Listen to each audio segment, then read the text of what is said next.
Hello students, I am Abhishek Sharma and today we will study Polynomials chapter from class 10 mathematics.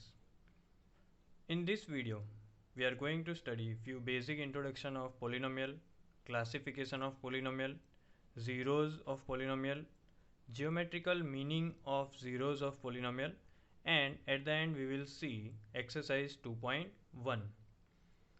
Before we start with the first topic, let us quickly see how many marks are allotted for this chapter in board exam. So you see we have in total 6 marks for this chapter, out of which these 6 marks are divided into one question of objective. So objectives will be of 1 mark. Short question, again it will be a one question of 2 marks, that totals into 2 marks, and long question there will be one question of 3 marks. So overall 1 plus 2 plus 3, from this chapter we will have 6 marks questions in board exam. So what is polynomial? Polynomial are nothing but algebraic expressions which contain different terms, variables, constants, coefficients, and there are mathematical operations in between those terms. We have been studying polynomial since 8th and 9th standard. So basically you all know about polynomials and various terms and concepts related to it. So let us start quickly with a very easy example, that is, let us take 2x plus 4. So we can see that in this algebraic expression or in this polynomial we have two different terms, and in between these two terms we have a mathematical operation called addition, right? So polynomial consists of different terms. These terms also contain variables and they may also contain terms without variable, they are known as constants. Whatever number which is near the or with the variable, they are called coefficients. So here in the term 2x, 2 is the coefficient, x is the variable, these two are the terms, the one that is last is called the constant, right? Another example, if we take that x square plus 6x plus 9. So how many terms are there? 3. The first one is x square, second is 6x, third is 9, right? So 3 terms, in between we have addition, it may be subtraction as well, right? And variables can be different from x as well, it may be m, it may be n, it may be a to z, any term, any variable we can take. So for the ease and simplicity, I have taken x as the variable. Here in x square we don't see any number with this term, so we will consider 1 as the coefficient, right? So these three are the terms, x square, 6x and 9. Now let us move to another topic, that is degree of polynomial. Degree of polynomial. Again this concept is also studied by you. In short, if we can say, degree of polynomial is the highest power of any variable of any term in the polynomial. For example, if you take y cube minus 2y plus 1, in this we have 3 terms, variables are y cube, 2y, right? Here there is no power, so we can consider this as raised to 1. So out of all, power 3 is the highest. So what is the degree of this polynomial? The degree of this polynomial is 3. Likewise, if again you take another example, y square minus 2. So what is the degree? It is 2. Why we are studying degree of polynomial? Because we will be classifying in the next topic, we will be classifying polynomials, right? And we have an importance of degree. So what is degree? It is the highest power of any variable of any terms in the polynomial. Now let us see how we can classify the polynomials. So polynomials classification is based on two types. One, the classification is based on the number of terms, and second method is based on the degree of polynomial, right? So let us see how by the basis of number of terms we classify. On the basis of number of terms, if the polynomial consists of one term, that polynomial is called monomial. Let us take an example, 2x. 2x has only one term, that is why it is called monomial. If the polynomial has two terms, it is called binomial. For example, 9x minus 1. Next classification, if we have three terms, the polynomial is called trinomial. Let us take another example, y square minus y plus 4. So this has three terms, so it is called trinomial. And then we can move further. More than three terms we will classify combinedly, they are called polynomials. More than three terms we will call every polynomial having more than three terms as polynomial itself, right? So that may have any example, like you see x cube plus 2x square minus 3x plus 1. It contains more than three terms, right? So we will combinedly call them as polynomial. So this is the classification based on the number of terms. Moving on to the second classification, that is based on degree of polynomial. So second classification is based on degree. So we will have the first one as linear. What is linear polynomial? A polynomial of degree 1 is called linear polynomial. For example, let us take 3x, right? So 3x has the power 1, so it is called linear polynomial. Second is quadratic polynomial. Quadratic polynomial. So if linear was having degree 1, quadratic polynomial will have degree 2. Let us take an example, 3m square minus 1. So here you can see m square, so it is quadratic polynomial. Third one is cubic polynomial. So if linear has degree 1, quadratic has degree 2, so cubic will have degree 3. Let us take an example, n cube plus 2n minus 1. So what is the highest power? 3. So these are called cubic polynomials, right? So based on degree we have linear, quadratic, cubic. Based on number of terms, monomial, binomial, trinomial and polynomials. Next, let us see how to find out the value of any polynomial at any point for any value. Suppose let p of x, polynomial in the variable x, is x square minus 4, and we have to find out the value at x equals to 3. So what we'll do, we will put 3 in place of x. So the denotation will also change. P of x will become p of 3. Why p of 3? Because instead of x we are putting 3 now. So what is the value of p of x at x equals to 3? Just put 3 in place of x. So it will become 3 square minus 4. That is 3 square is 9 minus 4, and final value is 5.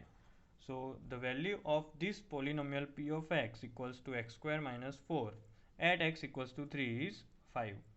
You take any other value, let us take at x equals to 1, what is the value?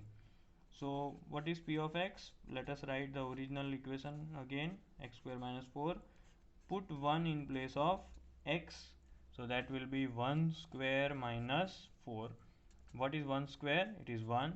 1 minus 4 is minus 3. So what is the value of polynomial at x equal to 1? It is minus 3. Note that there will be some random values of x at which the value of the polynomial becomes 0. For example, take x equals to 2. Then let us see what is the value of polynomial. Writing the polynomial again, x square minus 4, putting 2 in place of x. So here I am putting 2 in the bracket, square minus 4. What is 2 square? It is 4 minus 4. Final answer is 0. So if you put x equals to 2 and the value of polynomial will become 0. So these random values at which the whole polynomial becomes 0, they are called zeros of the polynomial. Remember this, you have studied this in 9th standard. So similarly it will be again repeated in 10th standard. The value of variable at which the polynomial becomes 0, the value is called zeros of polynomial. They are also called as roots of the polynomial, right? So zeros and roots both are one and the same thing. If you put the value instead of variable, the overall value becomes 0. That is why they are known as zeros of the polynomial. Now, geometric meaning of zeros of polynomial. Friends, in 9th standard you might have done numericals to find solution of polynomial and also to plot the graph. I hope you remember it. If not, let us quickly revise with an example. So here we have a polynomial p of y, that is y equals to 2x plus 4. It is a linear polynomial. So we have to find out some solution of x and y, and then we will plot a graph. So that is why I have attached a graph over here. So quickly let us revise how you did it in 9th standard. So y equals to 2x plus 4. Let us start taking different random values of x, and then we'll get different values of y, and then we'll have the coordinates of this line, right? So quickly let us going for the solution. Let us take x equals to 1. What will be the value of y then? We have to put 1 instead of x. So 2 into 1 plus 4. That is 2 plus 4, 6. Right? So what is the coordinate I got? X, y, that is 1, 6. Right? So in the graph you see on x-axis 1 and on y-axis 6. So these two are intersecting at this point. So this point becomes 1, 6. Let us take another point so that we can complete a line. Take x equals to minus 1 now. You can choose any value. Right now I am taking x equals to minus 1. So in that, value of y will become 2 into minus 1 plus 4, that is minus 2 plus 4, and that is equal to 2. So what is the coordinate that I got? X, y, minus 1 and 2. So let us quickly go. Where is minus 1, 2? So x is minus 1 and y is 2. Over here we have another point, that is minus 1, 2. Right. So let us draw a line representing this equation. So that will be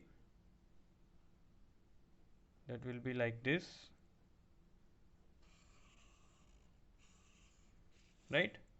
So So this will be the line which represents y equals to 2x plus 4. We can also write like this, right? Now friends, notice that this line is touching the x-axis at some specific point. What is that point? If you can find out, that is minus 2. So geometric meaning of zeros of polynomial is clear, right? What is the hint? See, zeros will be the point at which this line is touching the x-axis, right? You have drawn the figure and then you got the point directly. We can also derive it or we can verify it, right? If you take x equals to minus 2, what will be the value of y? Y will be 2 into minus 2 plus 4, that is minus 4 plus 4, and the value of y becomes 0. You see, right? So minus 2 0 is the point which tells that at x equals to minus 2 the line will touch the x-axis and value of y becomes 0. So here we have zeros of this polynomial from the graph and by theoretical method as well. Now if we take another example, now instead of linear polynomial we will take a quadratic polynomial y equals to x square minus 3x minus 4. So let us quickly make a solution set. Here in this figure we have already done everything, but I will be explaining you this figure based on the values of x. So if you take x equals to 1, y equals to, instead of x we will put 1, so 1 square minus 3 into 1 minus 4, 1 square is 1, minus 3 ones are 3 and minus 4, so it is 1 minus 3 and minus 4 will become minus 7. Final answer is 1 minus 7, so y equals to minus 6. So if you take x equals to 1, y becomes minus 6. So what is the point? It is xy is equal to 1 into minus 6. So this point is shown over here. If x equals to 3, then what will be the value? So it will be 3 square minus 3 into 3 minus 4. So that is 9 minus 9 minus 4. 9 will be cancelled. Y becomes minus 4. Right? So if you take x equals to 3, y becomes minus 4. So the point becomes 3 minus 4. Here we have the point 3 minus 4. Likewise, another values if we take, let us take one negative value, that is x equals to minus 1. Then what is the value of y? If you take x equals to minus 1, y equals to minus 1 square minus 3 into minus 1 into minus 4. Don't be confused if there are so many minuses, right? Try to solve them individually. Minus 1 square will become plus 1. Minus 3 into minus 1 will become plus 3. Minus 4 will be repeated. 1 plus 3 is 4 and 4 minus 4 is 0. So if x equals to minus 1, y equals to 0. So point becomes minus 1, 0. That is shown over here. You can see. Now same way, if you take different values of x, we'll have a long set of solutions. One such example I have given in this solution set. You see minus 2 6 shown over here, minus 1 0 shown over here, 0 minus 4 over here, 1 minus 6 here, 3 minus 4 this point, 4 0 this point, and 5 6 this point, right? So if we connect all the points, we'll have a curve, right?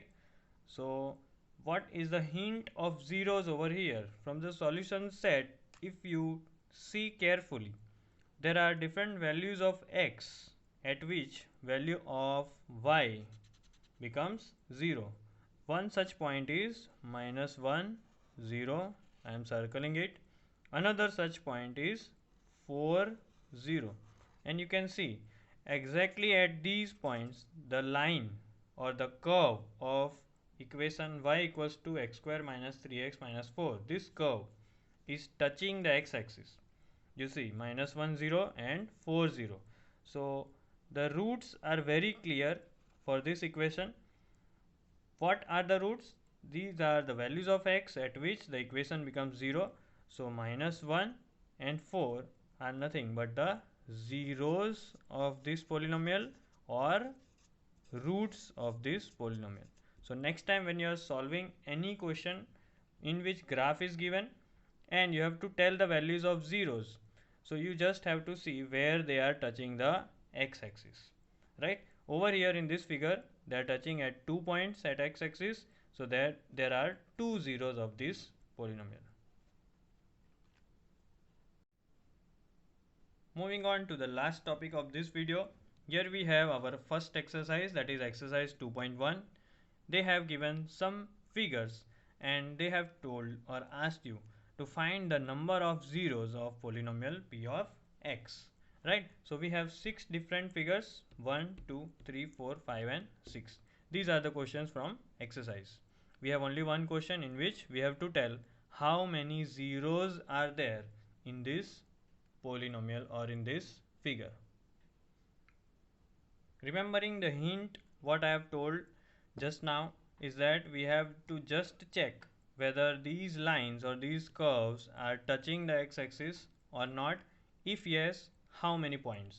So those many points will become the number of zeros. So in the first figure you see the given graph is parallel to x-axis. It does not intersect the x-axis, so it has no zeros. So what we'll write? It will have 0 number of zeros, no zeros. Moving on to the next figure, that is number 2. The given graph intersect the x-axis at only one point, that is over here. So how many zeros? So it will have only 1 0. The third graph. In the third graph you see the graph intersect the x-axis at 3 different points. This is the first one, this is the second one and this is the third one. So how many zeros? There are 3 zeros. Next figure, you see this curve is intersecting the x-axis at 2 points. So we can say that the given graph has 2 zeros. Moving on to the next figure, you see this curve is intersecting the x-axis at 1, 2, 3 and 4 points. So how many zeros are there? There are in total 4 zeros. And in the last one you see how many points? 1, 2 and 3. So this graph or this polynomial will have 3 roots or 3 zeros. So that is all about finding zeros, finding the number of zeros based on the graph. How many points the graph is touching on x-axis will be your answer. So that's it for this part. This is the ending of part 1. In the next video we will study relation between zeros and coefficient of polynomial, and we'll also see exercise 2.2. For that you have to stay tuned to this channel. Please like and subscribe. Happy learning!